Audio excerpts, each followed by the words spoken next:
You are listening to that great podcast in the sky, and if love remains, and I am its humble messenger, Mike Levitt. I'd like to welcome everybody to the show. Most importantly, today, my good dear friend, Dr. Joe Wolverton. Welcome back, brother.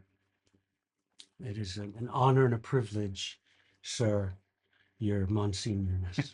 Well, I'll tell you this: it is an honor and privilege. We are in your studio, so thank you. This is an amazing place, and so The wall exciting. of The sound, wall of sound. the what? Some other the what is it? uh, the Muscle Shoals West. There you go. There you go. That's better. That's a southern one. I So like that. Muscle Shoals Muscle West, Shoals West. right up here on the dirty Mississippi. The old man, the big river. Well, it's good to be on the big river with the big river. Good. And I'm excited because we're going to talk about your latest book out, from Last Rites to Bill of Rights: The Miraculous Life and Legacy of James Madison. That's the man right there. And we've done a bunch of podcasts, so people can go and see who you are and all that. But I think the Yeah, we don't need introduction. okay, all right, you guys know who this guy is, and so The candy everybody wants. hashtag fact. um, Did you say fat? uh, Hashtag fat. you know, Look.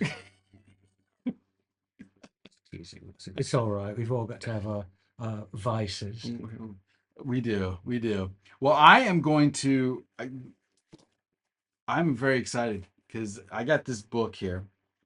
Now, there's been a ton of biographies Mm, on James Madison. yes, sir. um you know One of the founding fathers. But talk to me a little bit about like your history with James Madison. Like what was your like what drew you to him? Because I know he's your, if not your fave, one of your faves. It's certainly my favorite. Okay. Certainly my favorite. Followed close behind by his best friend Thomas Jefferson, whom I have a bust of James and a bobblehead of Tommy over there. And I have a bobblehead of James too somewhere around here. I have a couple busts. There's another bust of There we little go. Jimmy, and there's Hi, little. another hero, Robert E. Lee.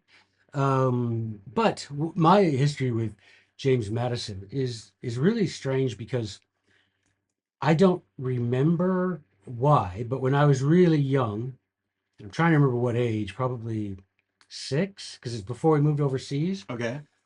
I was reading a comic book, um, probably either Batman or Thor. Those were my two main comics that I liked. And I saw, those of y'all who are elders like Mike and like me, you might remember that in the back of comic books, they used to have like ads for things like sea monkeys or I don't remember, collectible cards.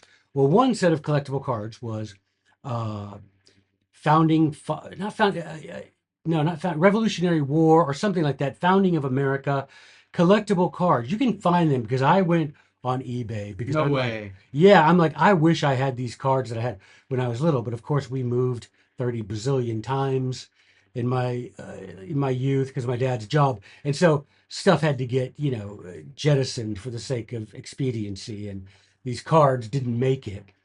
But I saw this ad, and I asked my mom, like for birthday or Christmas, whatever, because we didn't really get, we weren't wealthy, we weren't poor, but it was like birthday or Christmas. I want some of these cards. And what you did, it's kind of like Columbia House, again, another elder reference, but you would get in the mail, you would get 6 cards. And just for the sake of reference, they were a little bit bigger than this postcard, just a little, all right, Okay. just a little bit bigger. And you would get, I think it was 6 of them. You'd get every month or every 2 weeks or something. And you got, for your first order, you got a storage case, and you would store them. And Wow. dude, this was, Founders of the Month Club. yeah, something kind of that kind of thing. But it Right. had also battles of the Revolutionary Oh, War. that's cool.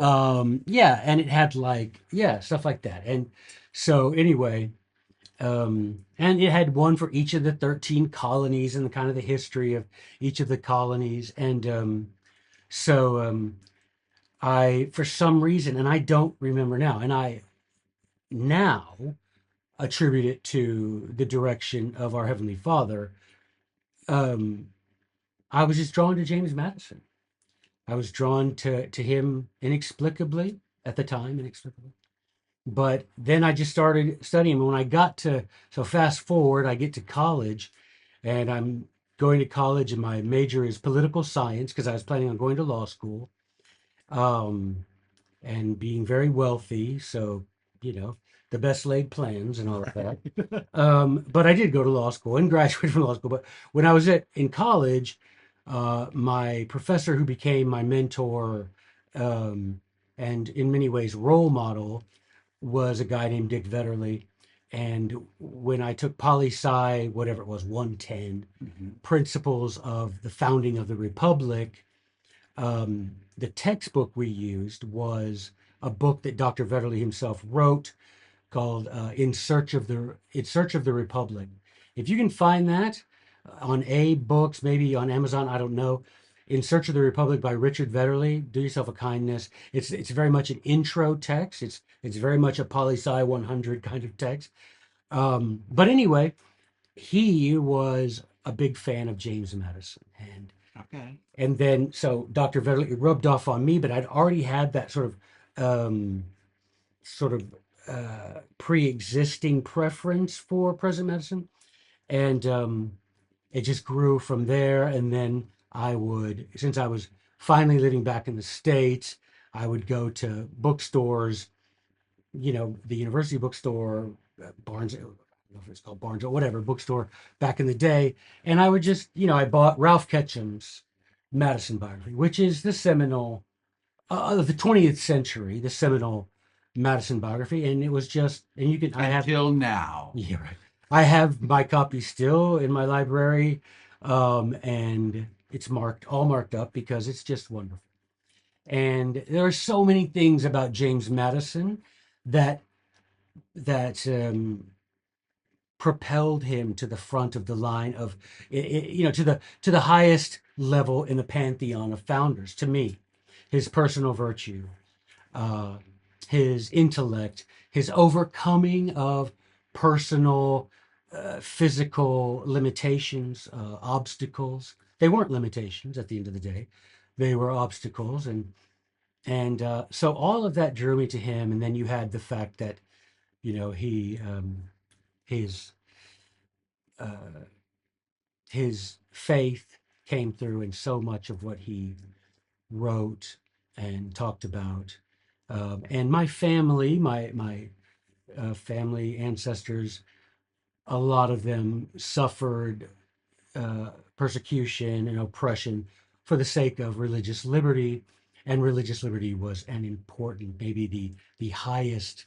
Um, uh, what would you say? The highest sort of the highest Value or value for James Madison as well, and that drew me to him as that. well. And yeah, and so I just kept studying his life, and I bought his when I became a lawyer and had a couple of pennies. I bought the papers of James Madison. Well, up to the time they were complete. I don't know, volume 12 or something, Right. up to volume 12. And then I bought several of the aforementioned biographies. And I found that of the 20th and 21st century ones, they're mostly rubbish. They're mostly aimed at either creating a god after their own fashion, Mm. or they're interested in saying, "Oh, well, look at this guy; he's flawed. Therefore, why should we, look up to him?" Or they're see how flawed he is, so it's okay that I'm flawed as well. And James Madison never accepted that. Right. James Madison's sort of pole star was, "Be therefore perfect, even as your Father in heaven is perfect." And he wasn't perfect and never claimed to be so, but he never said, "You know what? I've got some failings, some shortcomings, so I can't achieve greatness." That did not occur to him. That's a great lesson right there. Yeah, For because sure. I know when I became a professor and a teacher in high school, I became a high school teacher after I became professor, which is different than most people. But I started teaching high school, and Everything's different with you, Joe. that's true. We had like 20 kids. We had a stack of papers like this that all these kids with accommodations for their limitations. And it's fine. I get it, man. Do your thing. I'm not going to make a kid feel bad for something their parents probably promoted and pursued.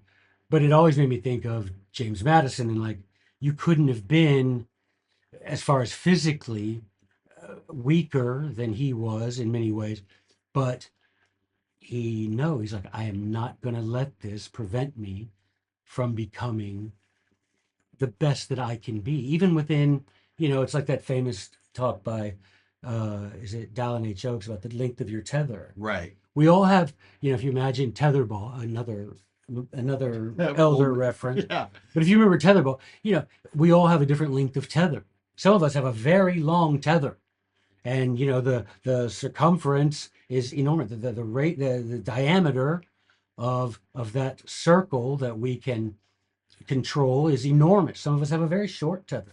But the point is, however long your tether is, within that circumference, you should be as great as you can be within the circumference of your tether, within I guess the diameter of your tether. And so James Madison did that. And, I wrote my first biography of him because I thought nobody's nobody's showing the full picture. Yeah.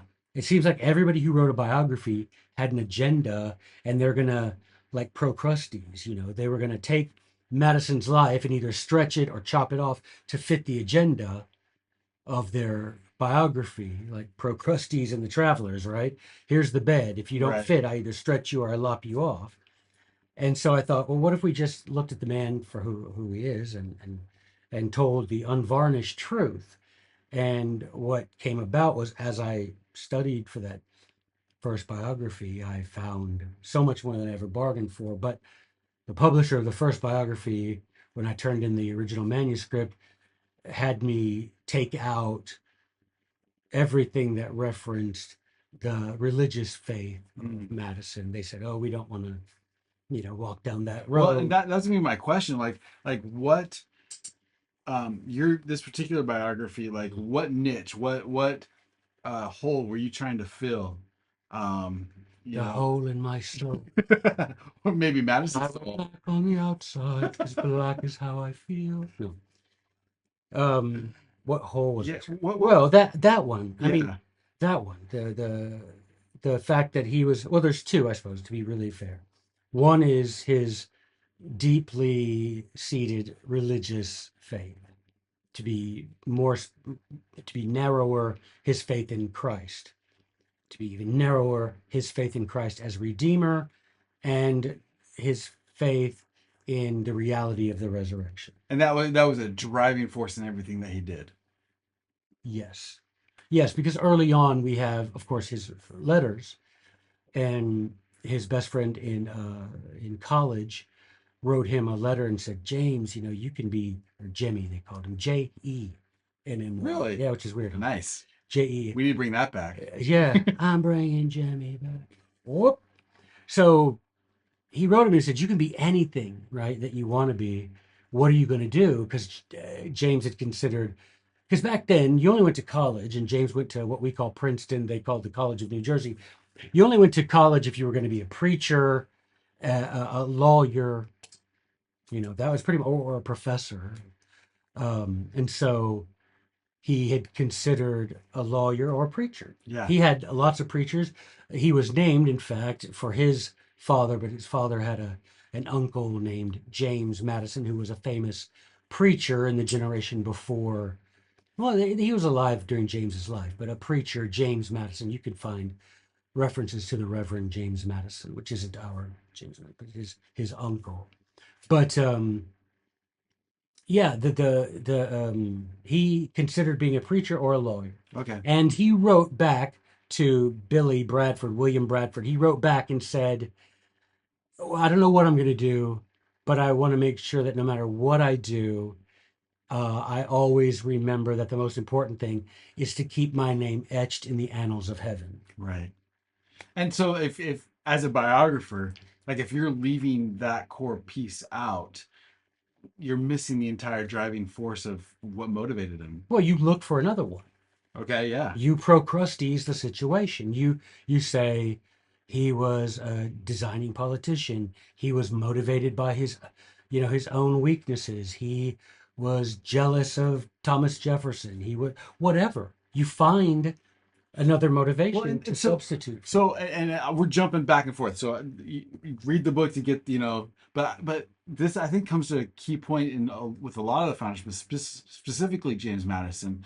Like, how did they see um, the American experiment, specifically the American Revolution, and maybe even later on, more specifically, the Constitution? Like, how did they see that fit within this realm of Christ as Redeemer, as a motivating factor of freeing people, liberation, all that kind of thing? Like in their minds, and specifically James Madison's mind, how did that become such a driving force to cause him to put everything on the line to do what he did?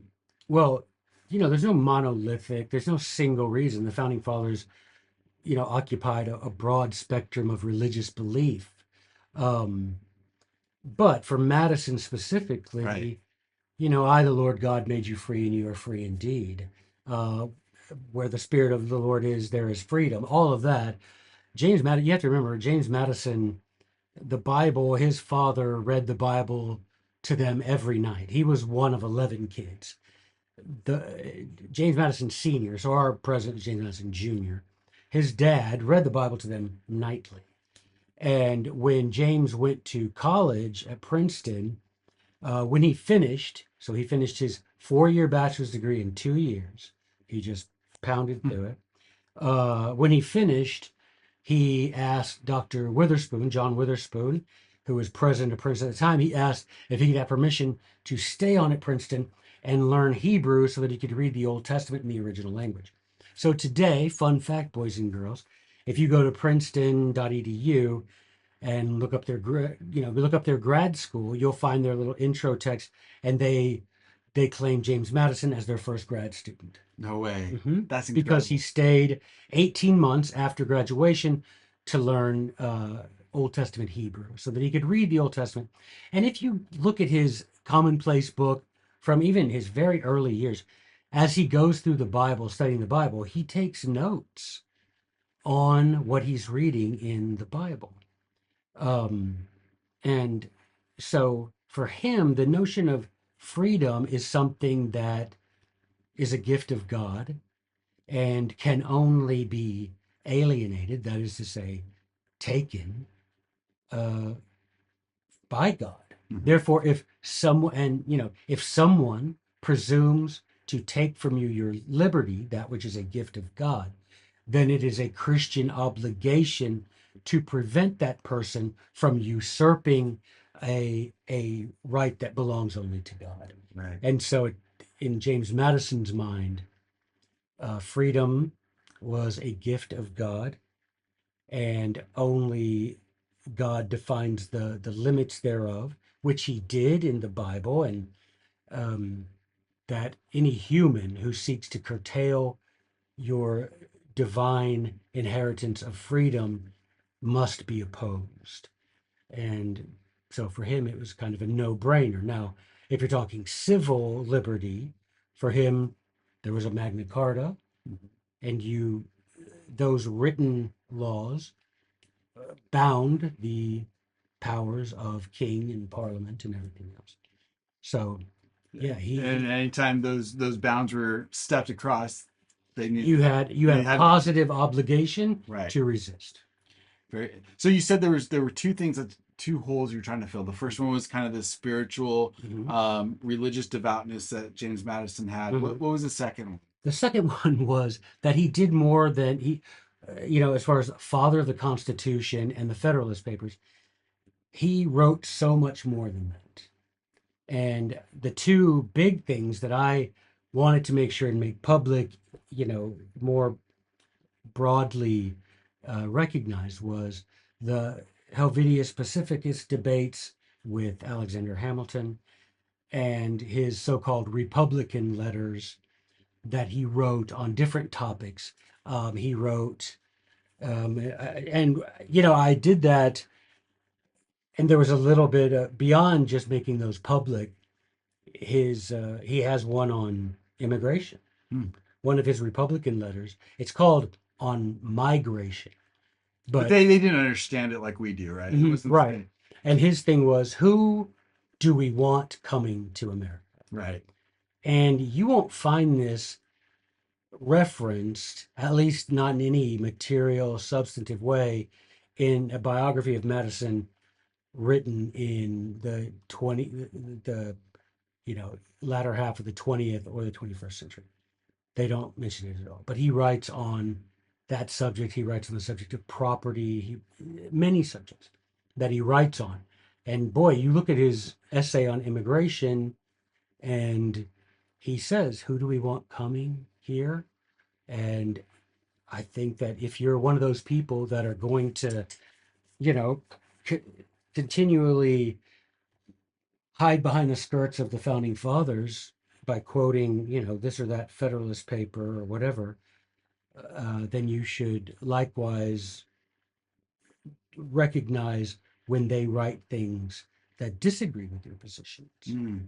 And Madison was not for open borders. Don't extrapolate that from what I'm saying. He was not for open borders, but the things he says in there are illuminating to our day to day. Right. So that the Republican letters, and then the Helvidius Pacificus, Alexander Hamilton began writing these series of op-ed letters in the vein of the Federalist Papers, in arguing in favor of an expansive executive, of an all-powerful president, nothing more or less than a king with a different name. Right.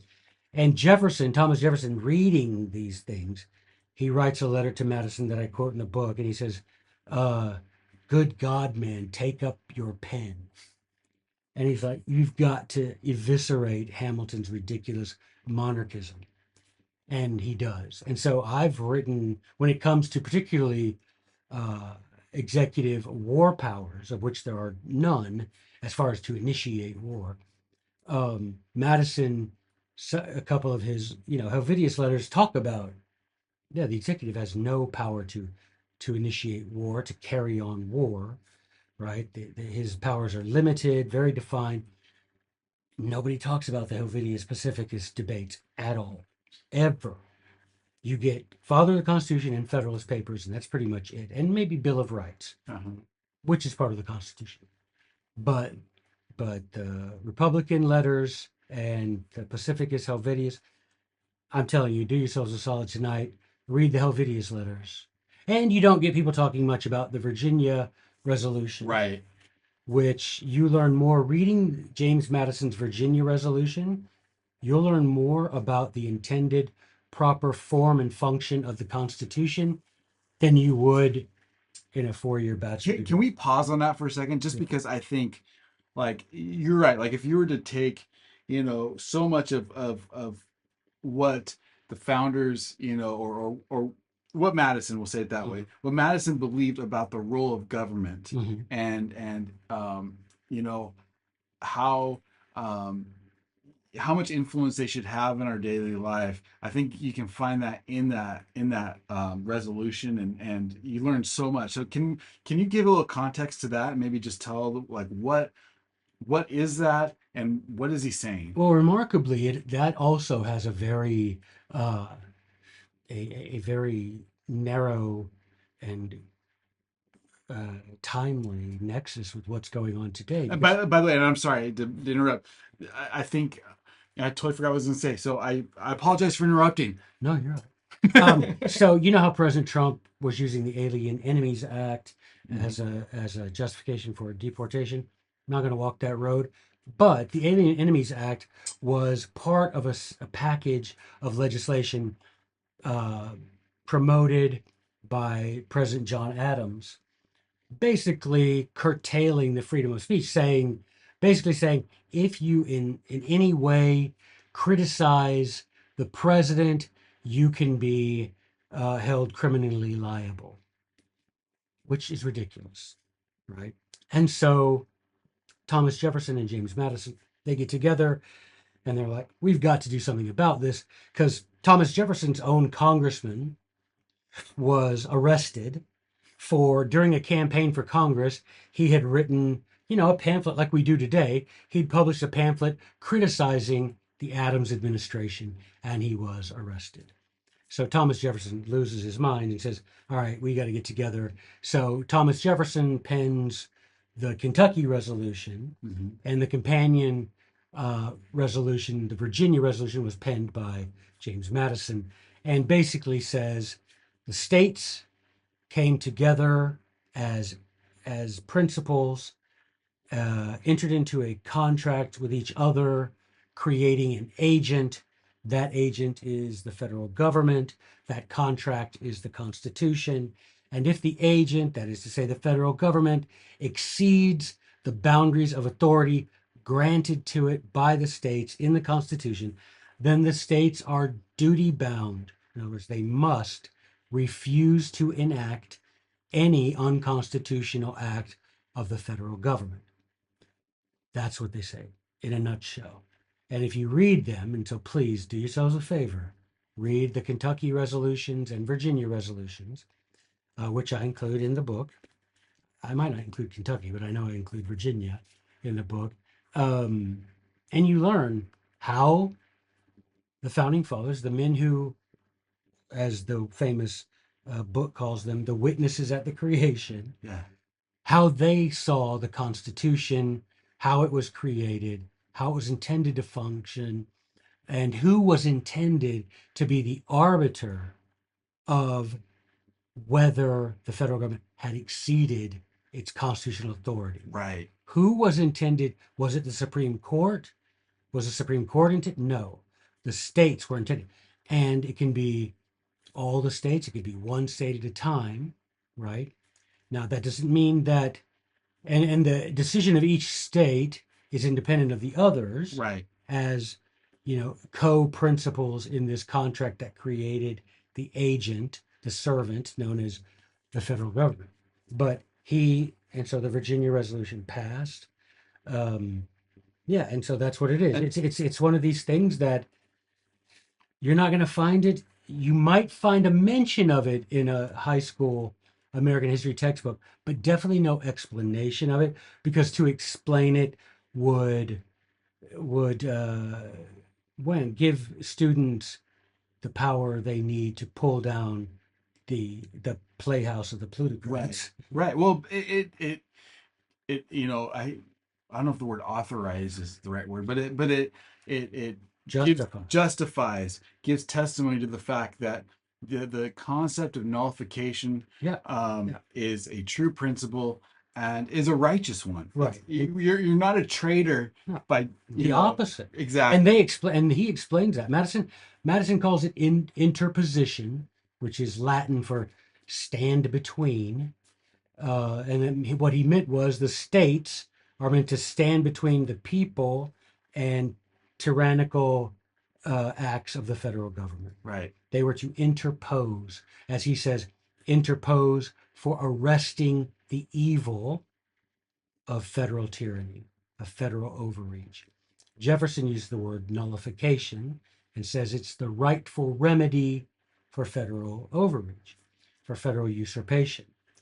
And and it is. It's Madison explains in the Virginia Resolution that this is a pro-union stance, because if you allow the federal government to exercise authority beyond its boundaries, then what you're doing is you are nullifying the Constitution. Right. And the Constitution, by ratifying the Constitution, states entered the Union. Well, if you're nullifying the Constitution, you're eroding the foundation upon which that union is built.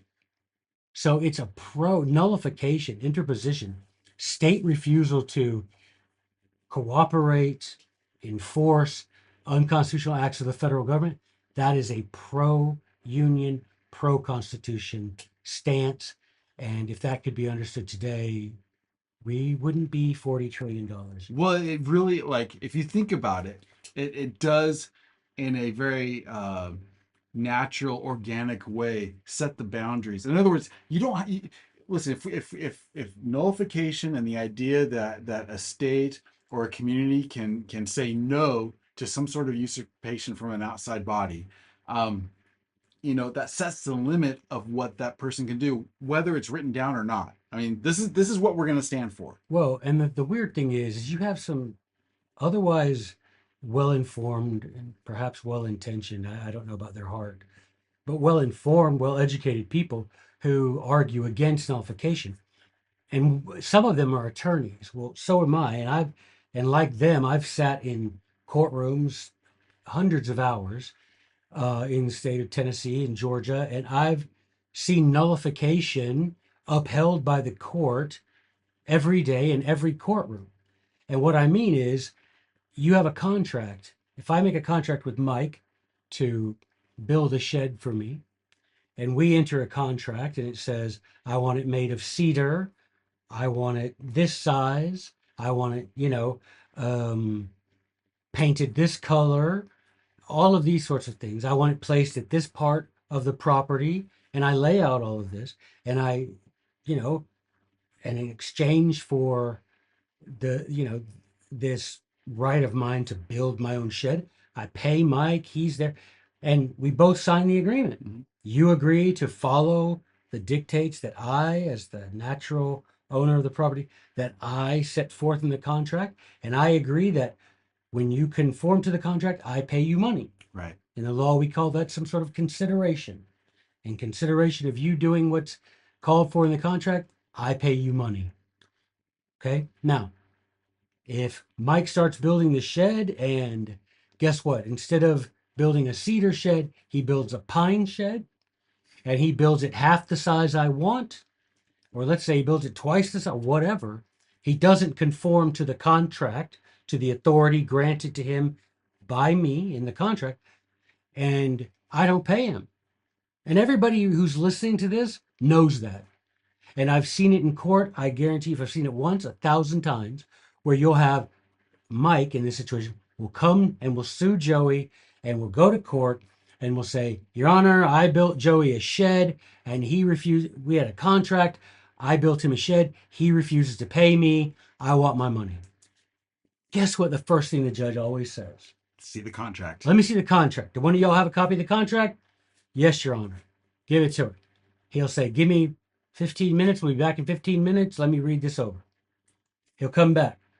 Say, all right, y'all got pictures of the shed? And he'll ask, ask Mike questions. Mike, what material did you use to build the shed? Pine. All right. Well, Mike, do you have a copy of the contract? I do. All right, look at clause number 2, wherein it says, Mr. Wolverton says he wanted it built of cedar. So you're admitting that's when my heart sinks, because I know where it's going. Right. And we'll just skip to the end, and the end is case dismissed. Right. Because I'm the owner, I'm the employer, I'm the master, he's the servant, we have a contract. I'm not without obligation, but my obligation is triggered by his conformity to the contract. Non-conformity equals non-consideration. Right. That is held up in court every dang day. But when it comes to the Constitution, some of these people, attorneys particularly, who oppose Constitution, they lose sense.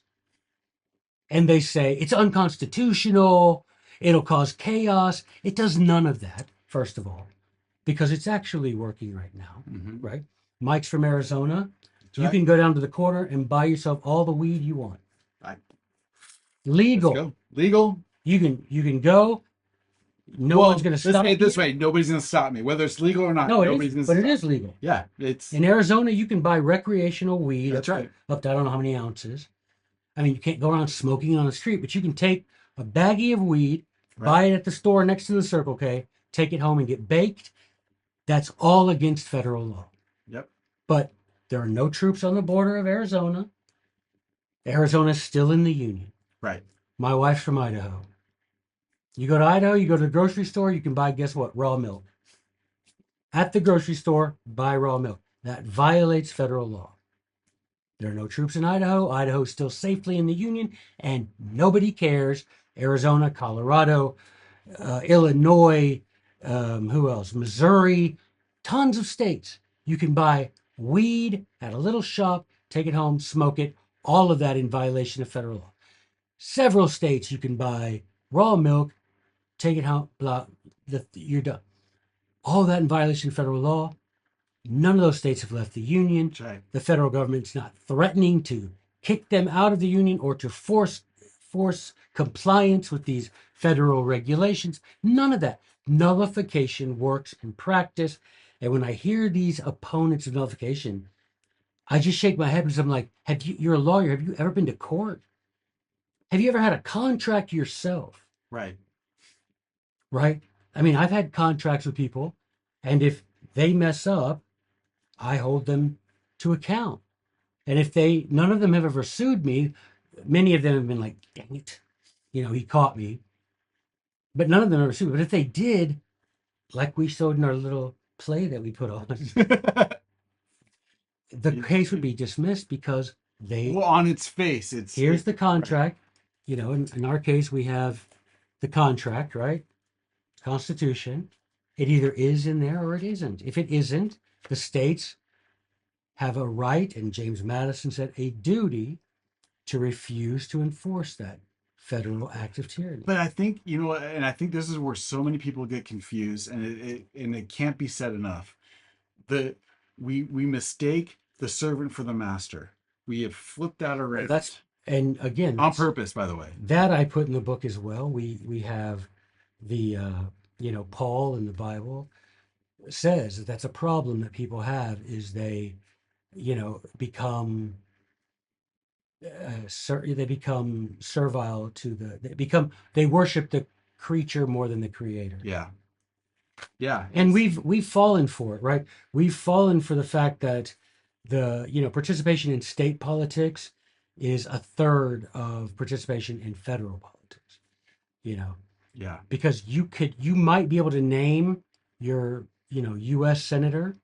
I bet very few of you could name your state senator. Yep. If he walked in the room, I doubt you would know him, right? And so that is a problem. Let's go back. You entitled this "The Miraculous Life and Legacy of James Madison."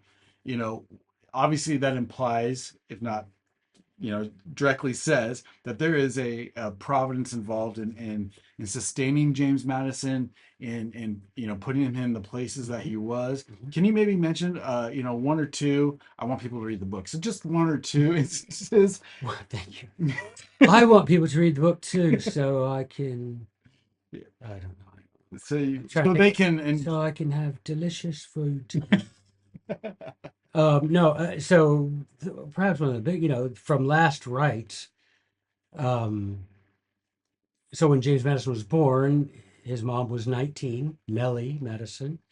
Mom was 19. James was her first child.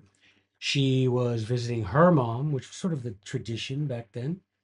And she was visiting her mom and gave birth to James about midnight.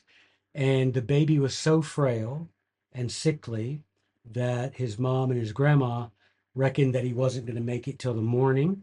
So they sent out a servant to fetch the local Anglican priest to have him ride over to the house to give the little baby last rites, which in the Anglican Church is a sacrament necessary so that baby won't be condemned.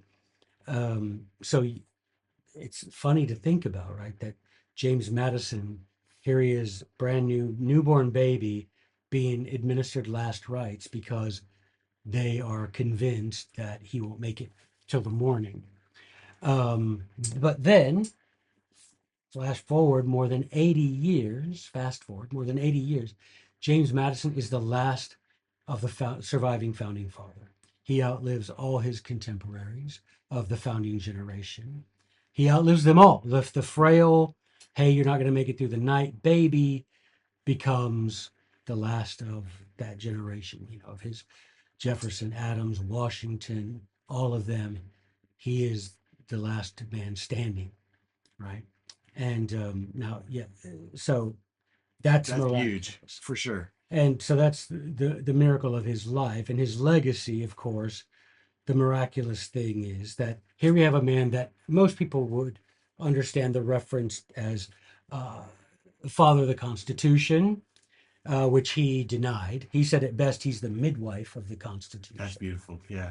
But people would know that, but there's no monument to James Madison in Washington D.C. There's It's true. there's a monument to Martin Luther King Jr. There's a monument to FDR. There's monuments to Lottie Dottie and everybody, but not to Madison. And now I remember when I was a practicing lawyer, there was an organization trying to get a Madison memorial paid for. I donated to that cause and ended up going nowhere. So I take it as here's a man to whom we are indebted for much of at least the liberty that we should enjoy, right? The limited government that we should know in this country. And his he has no memorial in DC.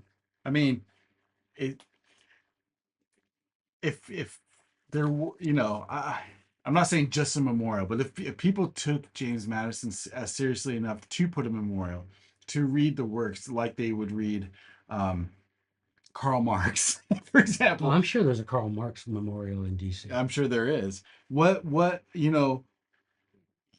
like what would people take away? Oh yeah, it's called Congress. Well played, my friend. Well played. Only the guilty take the truth to be hard. Sir. That's well played. What what are some of the principles? And we've talked about some of them, but what are like what would people think about? Well, I'm going to ask it differently. What would James Madison think about the world that we live in today?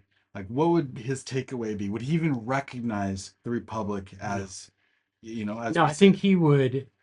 He would, he'd come to the house and he'd see that, you have his Constitution, and he'd read the newspaper and see that people reference the Constitution, and he might get a little wry smile, and in his mind, he would think of the days of Augustus Caesar or Julius Caesar, where you had the facade of the Republic for the people, for the plebs. Let them see the Republic apparently functioning as it was designed, but behind the scenes, there's an autocracy at work, a plutocracy. And I think that's what he would think. He would be like, you know what? You're at those days. You're at the time of Augustus. Mhm. You've got the people arguing over this stuff as if it actually still functioned that way, but it doesn't. I think he would be incredibly sad. I think he would be angry. If you read Federalist 46, which I also wrote a book about, if you read Federalist 46, you'd know that he'd be angry because he literally said, if all else fails, if the federal government becomes tyrannical and begins destroying life, liberty, and property, Americans are armed and will outnumber the forces of the federal government and can overthrow a domestic tyrant with the same force of arms that they used to overthrow a British tyrant. Yeah. So I think he would say, what happened to your effort to restore your liberty? And I'll be like, I think all of them would be shocked at how placid the American people have become. Like just how just absolutely impotent. why don't you teach your children these principles? And because we surrender our children for 13 years to strangers to teach them that all the founding fathers are worthless, immoral, uh, and that there are 57 genders, and that that And not just that they are, but that's the highest value. right, and that like those things are important. And he would say, well, why? How many of Americans? About 90%, Mhm. say a little over 90% do that. Just hand off their kids to complete strangers for 13 years for education. They said, well, why do they do that? And convenience. Yeah. Well, an extra income, I guess. He's like, what, where are the families? And I'm like, well, let's not get into that. and think about like even the culture that has arisen over time. You know, if you ask like what makes a good neighbor? Oh, a good neighbor is somebody who keeps their yard up, is quiet, and pays their taxes. Right? You know, and it's like, wait a sec. One of those things does not belong. Yeah, no, that he would most certainly be, I think he a mixture of surprise, anger, and sadness. Yeah. I mean, there's so much more I want to get into. I want to talk a little bit about the Bill of Rights, um, and because I think, um, you know, that it, They were a bad idea. I do think they were a bad idea. Or They they were. were. Why? By the way, okay, why were they about? I think they were based on the information and the teaching that you have brought to me. But tell the people why Okay, were the Bill well, of Rights a bad idea? right, but let me back that up. The information I gave to you was the information James Madison gave to me. Right. And Alexander Hamilton, to give the devil his due, in the Federalist Papers, he explains that the Constitution was not meant as a list of things the federal government cannot do. It was meant to be a list of the only things that the federal government can do. He says, therefore, if you start adding lists of things that it can't do, you're going to leave something off that list, first of all. Second of all, you're going to have some future day an American society that isn't virtuous and educated, and the plutocrats, the tyrants, the politicians are going to define those limitations out of existence. Mm-hmm. And we see that, for example, with the Second Amendment. What does keep arms mean? What does bear? What does arms mean? Right? What do those things, what does infringed mean? We have seen that the rights protected by the Bill of Rights have been defined out of existence. We now have to argue whether or not we're allowed to have a magazine that holds more than 15 rounds. The government has no say because they're the servant. Can you imagine the kids telling the parents what time bedtime is, or telling the Right. parents where they can work, or telling the parents what's for dinner? But that's what we do, right? We allow the federal government to tell us all of that. So then so if you start listing things, defining what the federal government cannot do, you'll leave something off the list. And when you leave it off the list, then since tyrant's going to tyrant, they will presume, whether ignorantly or insidiously, they will presume that they possess that authority, since it wasn't denied to them expressly in the Bill of Rights. And by the way, if you look at like the Ninth and Tenth Amendment, they did their damnedest to like fill all those gaps, Yeah, and yet those are the least known and the least utilized amendments. and I give another example of this in the book. I'm like, a real world example. If your parents are going away on vacation and leaving you at home, you're a teenager, and your mom and dad are like, hey, we're going to go on vacation. You're old enough to hang out by yourself. And if you were like me, you're like, you were dang excited about that. Would you rather your parents leave you? Which of these two scenarios would you prefer? One, where they leave you a very detailed list of the only things you're allowed to do while they are gone? Or would you rather them leave you a list of the things you're not allowed to do while they are gone? Oh, please give me the second. Exactly. Any kid who Has a brain. yeah, knows, give me the second list. Right. Because why? Because two things. One, just like Hamilton and Madison explained. Number one, they're going to leave something off the list. And number two, even if they put it on the list, guess what? If I'm clever, I can find a way to explain my way out of it. Mm-hmm. If my parents said no junk food and I have bags of Cheetos, Right. that's made out of cheese. Right. Cheese isn't a junk food. Right. Wink. If they're like no parties, I didn't have a party. I had some friends over. I had some friends over, Right. right? Etc., etc. And so that's what we see with the Bill of Rights. And in the beginning, when it was being proposed, but here we get James Madison, why he's my favorite. James Madison opposed the Bill of Rights, and not to mention, and Alexander Hamilton, but not to mention that the states, each of the states had their own Bill of Rights. Mm-hmm. So you didn't need an extra Bill of Rights. But James Madison, when it came time to present the Constitution to the states for their deliberation on whether to accept it or reject it, Madison saw that there were some states that were absolutely going to reject it unless a Bill of Rights was appended to the Constitution. So, in order to have the Constitution ratified, he promised that in the first Congress he would push through or attempt to push through a Bill of Rights. So, he made that promise, and despite his initial resistance and opposition to a Bill of Rights, in order to fulfill the promise he made to people, he did push through a Bill of Rights through the first Congress. Yeah, and you know, you can see why, people would want that, because they'd want to see expressly what, they what they. I think people want to see on paper, we're not going to infringe on your speech. We're not going to infringe on your. Right, but on the your problem is whatever. the states already said that. Right. Yeah. And again, it starts that it's those little seeds in the beginning that start to grow and break up the idea of Right. I mean, we republicanism. saw it just the other day, that decision, court decision where the kid wears that shirt that says there are only two genders. Right. Is wearing a T-shirt that says is that freedom of speech? That's actually being debated.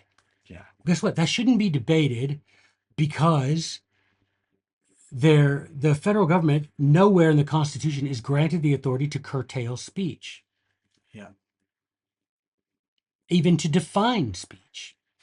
But if you go and say Congress shall make no law abridging the freedom of speech, well, now, what does Congress mean? I'm not even kidding. We argue that. You realize the Bill of Rights applies to Congress, but we apply that to any state actor. Right. In law school, we were taught, well, Congress equals any organization that has any sort of substantial nexus with the federal government. So if you're a school, public school, well, you're a state actor Right. because you receive money from therefore you're the same as That's the real. So what does Congress mean? What does abridge mean? Yeah. What is speech? Is wearing a shirt that says there are only two, is that speech, and is it protected by the First Amendment? And this is we find ourselves every dang day in that situation. Yep. Literally just right today, arguing over, and you can see your favorite empty-headed pundit. Well, I think that should be fine. You should be able to wear that because it's true. There are only two genders. I don't care. Yeah, there are only two. No, Sherlock. Yeah, there are only two genders, right? Obviously. Have you heard of chromosomes? Right. Right? There are only two genders. But the problem is this. It's not whether that's true or not because it's irrefutable. The problem is we're letting courts, black, unelected, unaccountable judges, lawyers, decide if you're allowed to say that or not. Well, and here's the problem. Even if they decide, yes, you are allowed to say that, that just opens the Oh, everybody door. will celebrate. All the conservatives will celebrate. Right. When the truth is, the court has no authority to even act on that. That's right. But it's like when, anytime I write about those subjects, when I'm like, hey, if you're gonna love the Constitution, it's not a buffet, man. Right. You're in for a penny, in for a pound, right? That's right. You love it or you lump it. There's no buffet, no constitutional golden corral. Right. Pick and choose. Right. It's not a la carte. It's like, hey, here's the Constitution. And so, you've got to deny if the court comes out and says, yes, we agree there are only two genders, and therefore wearing a shirt that says there are only two genders is completely allowed and is constitutionally protected free speech. the conservatives will be falling over themselves to praise this decision, Right. when I will be going, oh, you didn't have Yeah. that authority to begin with. Right. And I explained the whole And controversy. what's the term? It should have been dismissed on grounds like. Yeah, dismissed on grounds of dumb Exactly. butt. But I explained the whole controversy about the Bill of Rights in the book as well. I want to. Which, how many pages is this bloody thing? I don't I know. don't know. And by the way, as I was looking through this thing, 435. So, you the appendixes alone are worth their weight in gold, man. Um, what do I have in the you've appendix? got his autobiography. Oh, yeah, yeah. Oh, yes, yes. I You've remember. got selected quotations from his writings, which are amazing. You've got what else do you have in here? Well, his Republican letters. Yeah. So I mean, you got to pick up the book and read those appendices. But I wanted to, because I want to talk about something I know is near and dear to your heart, um, and that is Pizza. Now go on then. with or without pineapple. Dude. I said pizza. Right? Pizza, not hot garbage. What is I want to talk about his influences. Mm. Who who were James Madison's major influences? We talked about we've talked in the past about Trenchard and Gordon and things like that. Like specify like who was it that really set James Madison on the path that led him to make him such the influential founder that he was. Well, yes, definitely Cato's letters, John Trenchard and Thomas Gordon. Definitely, without a doubt. Um, Madison mentions Machiavelli. Mm-hmm. Madison mentions Montesquieu. He mentions the Abbe de Mobley. He mentions Blackstone. He Right. mentions Cicero, Livy, Polybius, and I mean, Algernon Sidney. he's a dude in the middle of Virginia, right? I mean, Yeah, he's a yeah. little kid. Like, how did he come across all these dudes? Well, because he had a remarkable teacher named Donald Robertson, who, everyone, if you've seen those famous paintings of the signing of the Declaration, signing of the Constitution, every man in those two paintings was homeschooled, every one of them. But many of them, if they had any means at all, when they got to a certain age, I don't know, 11, usually around 11, their parents would hire a tutor to tutor them in Latin, Greek, history, mathematics, and then a language, usually French and or Spanish. But anyway, um, Madison's teacher was a man named Donald Robertson, a Scotsman, who taught not only Madison but John Taylor of Caroline, George Rogers Clark. He taught all these little kids. Can you imagine? They were classmates. You had, like, I don't know, something like a president, three vice presidents, two Supreme Court justices, a Revolutionary War hero, all in the same class as little kids. And Donald Robertson was their teacher. And Madison says in his autobiography, he says that anything he achieved in life, he owed largely to Donald Robertson and the teachings. And so Donald Robertson was an educated man, went over for the purpose of becoming a tutor in America, and so that's where he heard about it. And we have Donald Robertson's um, account books, which is brilliant. They're owned by the state of Virginia, and you can get PDF. I have PDF facsimile copies. It's brilliant Oh, because that's cool. you can see what books each of the students read, checked out, so to speak, borrowed or bought from him. Because James Madison's family wasn't wealthy, that's why they had to uh, chip in with other local families to pay the salary of Donald Robertson and to build a little building for him to use as a school. But yeah, you can see what books. And I think that's part of like the miraculous aspect of this thing. That the fact Mm. that this guy was in this place at this time to Oh, teach these yeah. I people, mean, you know. miraculous indeed. Providence. Very, I believe Madison was among the best blood of the 18th century, and that that generation was chosen by God to serve the purpose of establishing the liberty for future generations. Now, the fact that we've thrown it away is on us. They did their job, and I believe that God aided this cause by putting people like Donald Robertson in the path of James Madison. Yeah. And so we know what books he read. And finally, it goes without saying, Algernon Sidney. And you can know what books he thought important because he left recommendations, he left lists when he and Thomas Jefferson founded the University of Virginia. They mentioned in order to matriculate young men, because back then young women weren't didn't attend college, they said you'll need to have read the following, works. And Algernon Sidney's discourses on government was one of the four. Finally, But then what would you say? That if I went down right now to the University of Memphis, which isn't a podunk school, right. and I went to a professor of American history, and I said, write what you know about Algernon Sidney's discourses concerning government and its influence on the United States, they couldn't fill up this index card. James Madison knew who he was when he was 9. Right. Right. It's like that famous Joseph Sovereign quote, right? We used to teach Latin and Greek in elementary school, and now we teach remedial reading reading in college. Exactly. Yep. So Yep. but again, whose fault is it? It's our own fault. It's our, and by the way, what does that mean? If we're going to take an optimistic spin, the reason why I think it's important to read books like this, and I think they should read this one instead.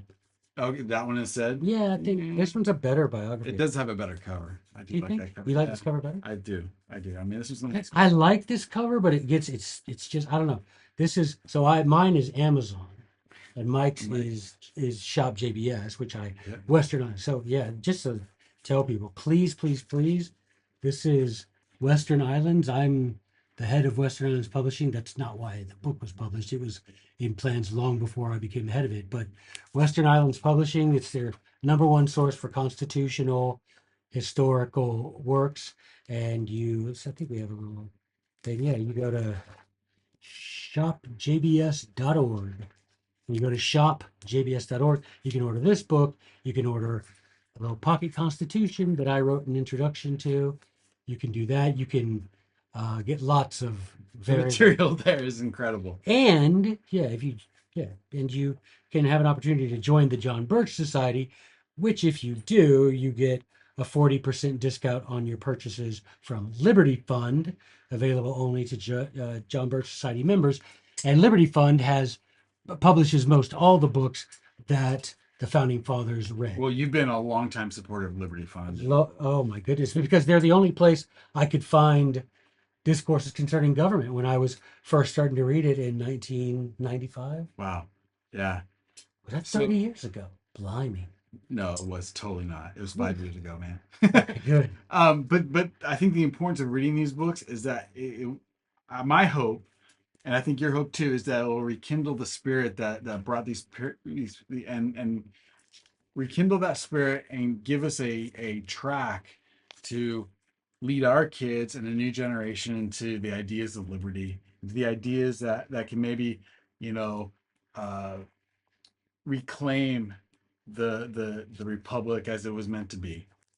Yeah, yeah, because I like that about you. You are, I'm a product of my upbringing, and I'm very much hellfire and brimstone. And so I like that you always have like you try to spin it positively, which is what you ought to do, right? I'm not. It's a much better way of Well, being. why are you writing it then? You know? Yeah, I mean that's true. That's very true. And my thing is just there. Yes, we can do that. And if you don't know where to start, training your kids, offering your children the opportunity to be educated as the founders were educated. You can buy the book, and I tell you the story of who influenced them, and you can, yeah, you go to Liberty Fund, and Liberty Fund publishes most all of those books. And if they don't, you can find them somewhere. But you know, Yeah, I'm a huge supporter of that because you don't you don't need to rely on some gatekeeper. You can go straight to the source. You don't drink downstream when you can drink from the source. That water bubbling out of the earth is cool and clear and delicious. We know that. And downstream it's disgusting, And we know that too. right? And so, yeah.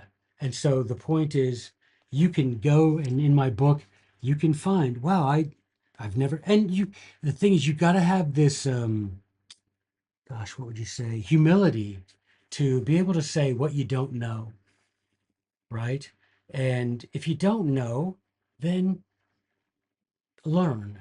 Have the humility to say, you know what, I never knew. Like in uh, Federalist 38, Madison talks about Plutarch. Now, I know how many people would read Federalist 38 if they did, and they see a name they don't recognize and they let it slide off them. We call them Teflon words. Mm-hmm. You see a word you don't know, you let it slide. Look it up. You look up Plutarch, you find out that the biography that Madison's referring to, written by Plutarch about a guy named Lycurgus, you can get that book, right? You can get that book. It's somewhere right here. I don't think you can see it right now, but you can get that book and you can read it and you can give it to your children. And I think that is so important. Yeah. But you got to have that humility to say, I don't know. I wasn't taught this at my public school, clearly, but I think Nor it's was I. important. And yeah, but I thought it was important. And, so you have to be willing to be self-educated, and this is a good place to start. And like you said, I mean, the John Birch Society has a lot of different resources to help self-educate yourself. Um, you know, there's a lot of good, I think about this as you're talking about that. yeah, Yeah, the John Birch Society, without saying, it's the Sons of Liberty 2.0. It's, join, don't join. But if you do join, you instantly get access to resources and opportunities that otherwise you might not be able to. If you could find them for yourself and do it yourself, fine. But it's unlikely. I was just looking through here and I got to the section where it's talking about Madison applying to Princeton and what the the what you call it, the required. admission Oh, requirements. And so I thought it was funny, if you don't mind. please. Read it. It says, Yeah. in August 1769, when he was 17 years old, Madison enrolled at the College of New Jersey. New Jersey. Today it's called Princeton. He was an excellent student, known by his peers as someone who devoted himself more to learning than to any other endeavor. Young James was right to worry about his studies. Enrolling at a university didn't necessarily mean that one would be accepted to the university. All students were required to take an entrance exam. To be formally accepted, now listen to this, just to get in. James, and I'm quoting this from their own material, from Princeton's own material. To be formally accepted, James was required to demonstrate, quote, the ability to write Latin prose, translate Virgil, Cicero, and the Greek Gospels, and a commensurate knowledge of Latin and Greek grammar. Now, guys, and all the other colleges at the time, so Harvard was, they had to be able to read, construe, and parse Cicero, Virgil, other light classical authors, and to write Latin in prose, be skilled in making Latin verse, know the rules of prosodia, and to read, construe, and parse ordinary Greek as in the New Testament. Okay, today there isn't a single professor at the University of Memphis who could get accepted to Princeton in the 1700s. Not one. Yeah. None of them could do that. I guarantee you that a professor of American history But couldn't. but I want to like put a fine point to that. Why is that important? Why is it important to be able Well, to because you have those can't things? learn what you don't know. But I mean, like, You why can't teach what you don't know. why is Latin? Why is learning Latin, Greek, being able to have these skills coming into college so important to a sound education. Well, it's called climbing Parnassus. Right? What's at the top of Parnassus? I don't know, The man. Oracle of Delphi. The Oracle of Delphi. And so the higher you get, the idea being the higher you get up the mountain, the more you can see everything, right? Mm-hmm. You see more. If you've ever been on a mountain or in an airplane, you look down, you're like, wow, that looks so different. So when you can see the boundaries of more things, you can see. And people often say, troubles seem much less when you view them in that sort of context. And so you understand the world better. You come to know history. You come to be able to observe patterns, right? And you come to be able to predict those patterns and how to avoid the bad outcomes, how to pursue the good. You become, and there are some things that, again, you don't want to drink downstream. Drinking in the original language opens up meaning to you that, because if you're getting a translation, even a good one, somebody's using their own judgment as a filter, right? Someone's using their judgment. Why are there, 50 different English translations of the Bible? Because you've got all these people who want to put their own special little twist on a meaning of words in Hebrew or Aramaic or Greek. And so if you can read in the original, the only filter you'll have is you, right? And so reading Latin and Greek to them, the idea being, how can I train you to be a leader if you don't understand history, and you can't understand history if you don't understand the Bible? You can't understand the New Testament, particularly. You can't understand the New Testament if you don't read Greek, and you can't understand history of Rome and Greece if you don't read Latin and Greek. Period. So how can you expect to be a leader when you've not been taught how to see farther than the average person? That's brilliant. Yeah, that's brilliant. And so you think about that. We used to, teach Latin and Greek in grade school, and now we teach remedial English in college. Right. Well, And thus you see. yeah, it the degradation continues, the disintegration continues. So we need to have a bulwark against that entropy. And Ooh, it's vocabulary day. sometimes I do get a nickel word in. That's pretty sweet. But hey, Joe, brother, I appreciate you so much. I appreciate you, man. That's a good thing. Shopjbs.org or Amazon. Get your copy of the Miraculous Life and Legacy, and then let me know. Let me know what you think, man. I'd love to hear your thoughts. I know at The New American, the one that's coming out, I guess, today. Today? Yeah, I guess maybe today the print edition has a review of my new book, and I'd love to have y'all look it over. And I guess I should also say that starting June 11th, if you're interested, if you have kids who are high school age, 13 and up, every Wednesday, starting June 11th and forward, I'll be teaching a class on the top 10 influences on the founding fathers, the books, the top 10 authors and books that they read the most that we know nothing about today. I'll be teaching a class via Zoom. So if you're an adult, your child has to enroll, but if you're sitting there, so be it, right? And by the way, having participated in these classes, you'll get more out of the first class than you will out of a semester at any college. I guarantee you.